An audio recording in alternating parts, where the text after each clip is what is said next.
It's time for the Freedom in 5 Minutes podcast. Powerful and liberating business strategies you can start in 5 minutes or less. Now, here's your host, Dean Soto. Hey, this is Dean Soto, founder of freedomin5minutes.com and prosulam.com. And we're here again with another Freedom in 5 Minutes podcast episode. Today's topic is this: investing in assets that have inherent value. That and more coming up. Oh, good morning. Actually, it's not morning. It's not even morning over here, but maybe it's morning where you're at right now. Sorry, I'm right next to a relatively busy street here in Central California, but it's going to have to do. It's going to have to do. So lately, I've been investing in quite a number of things. And when you think of investing, you're probably thinking stock market, S&P 500, NASDAQ, New York Stock Exchange, 401k, IRA, all these different things, right? Well, not exactly. This is something that I've been investing in that is quite different than things like that. So, it's funny because as I go into this, one of the things about what I'm about to talk about or what I'm about to share is the fact that I had no problem ever investing in my business, no problem investing in things that would be a tool to get better when it comes to sales or marketing or automation or whatever, things like that. But when it came to investing in my family, investing in my house, investing in my land, oh my gosh, did I count the pennies, and still do, and it's very hard not to. So over the last few months, what I've decided to do is to invest into physical assets that either feed my family, shelter my family, protect my family, or make it so that we can get more animals, right? So here's the deal. Well, actually, I shouldn't say here's the deal. That's a kind of weird way of saying. I don't like saying here's the deal. Here's the deal. All right. No. No. Over the last few months,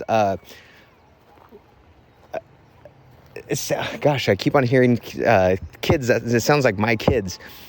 Anyway, over the last few months, we've gotten garden sheds, 2 garden sheds that are 10 by 12 each, so they're pretty big from Tough Shed. We got 2 Connexes, big 20 foot long Connexes, 20 foot, I think, by 8 foot, 8 foot high and 8 foot wide.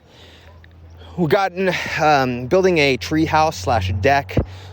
We are in the process. We just got 2 dogs, and so 2 additional dogs. We are planning on getting some goats and some other things. And all of these things, every single time I pulled the trigger, I was like, oh man, why am I doing this? See, now, for me, something like a car or things like that, I already know that that's a liability. I'm pretty hesitant to spend my money on stuff like that. However, stuff like this, for whatever reason, I'm hesitant, but I do know that there's something very important with this. So I don't know if you've gone to the market lately, to the supermarket, and you go and look at how much something like, for example, organic eggs. How much do organic eggs cost? And back in the day, about, 50 years ago or plus, well, actually, even more than that. Maybe let's just say 100 years ago. 100 years ago, what were organic eggs called? That's right. They were called eggs. Regular eggs. There was no such thing as, homogenized, processed, whatever eggs. There was just organic. There was organic everything for the most part, right? Everything was considered organic because everything was organic. Everything was food, right? So when you're looking at inflation, the best thing that you can look at to really tell how much things are really increasing when it comes to inflation, because obviously inflation is not 2 to 3% or even 6% per year. Because if you look at the price of eggs, organic eggs, they have gone up tremendously. So how much are they where you're at? For me, they're about $6.99, and that's not even for the best of the best organic eggs. You can go up to almost $10 for a dozen of organic eggs, right? What about goat's milk? Raw goat's milk per gallon is about $20. Now, I'm going to blow your mind real quick, and this is a thought experiment. Where does oil come from? Oil comes from what they say is fossil fuels, right? Fossil fuels. Fossil fuels means that these were from dinosaur bones, from the oil that came from dinosaurs and so on that passed away, right?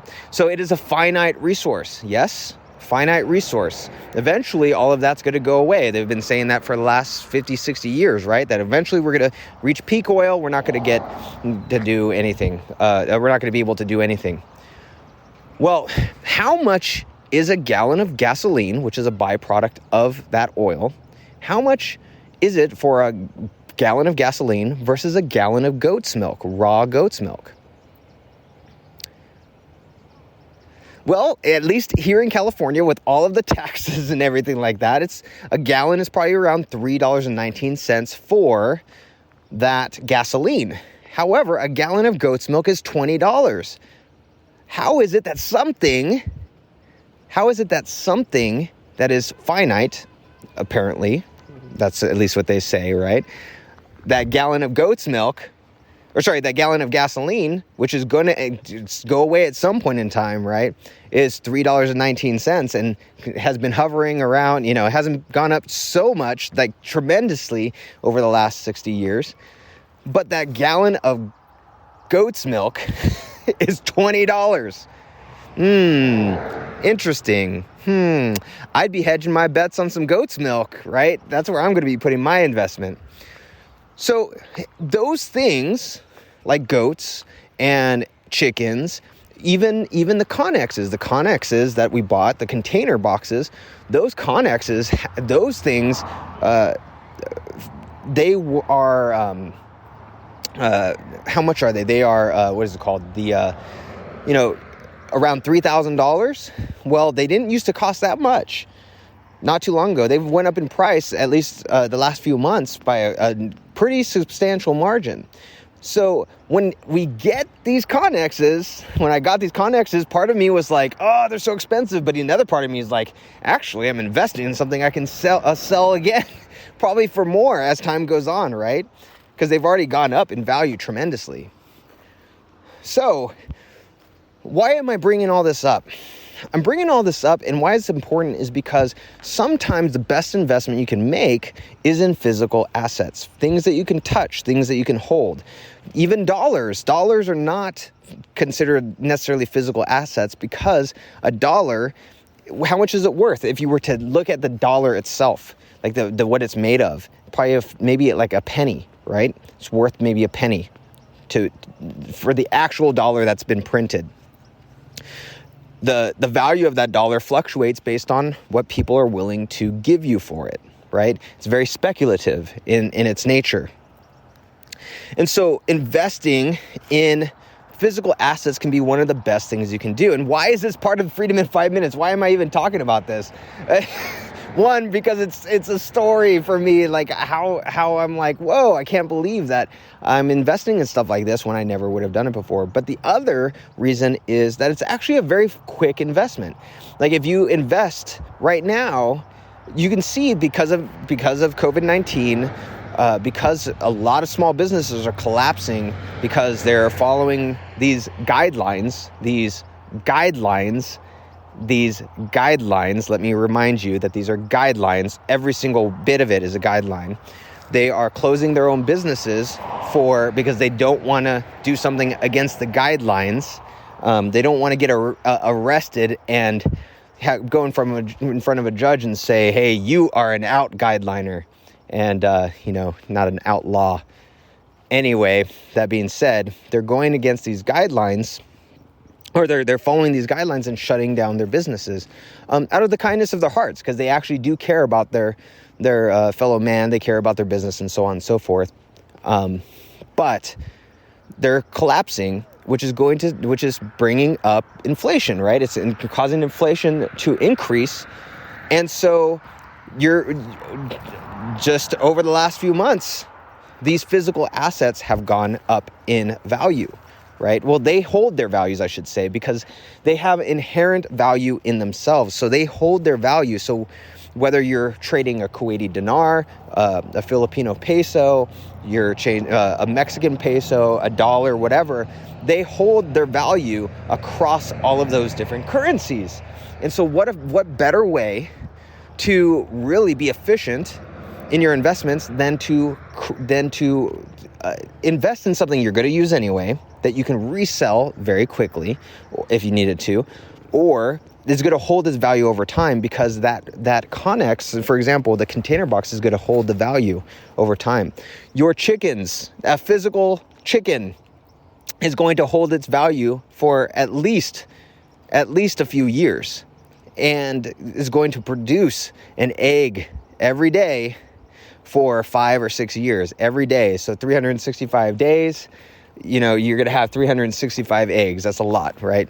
So all that being said, start thinking about physical assets so you can hedge your bets against inflation. And I think it'll be one of the biggest things that you can do. So anyway, this is Dean Soto. Go check out freedomin5minutes.com. Go check out prosaloom.com. And I will see you in the next Freedom in 5 Minutes podcast episode. Thanks for listening to the Freedom in 5 Minutes podcast.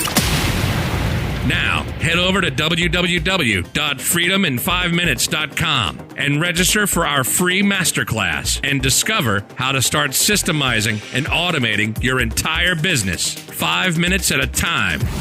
We'll see you next time on the Freedom in 5 Minutes podcast.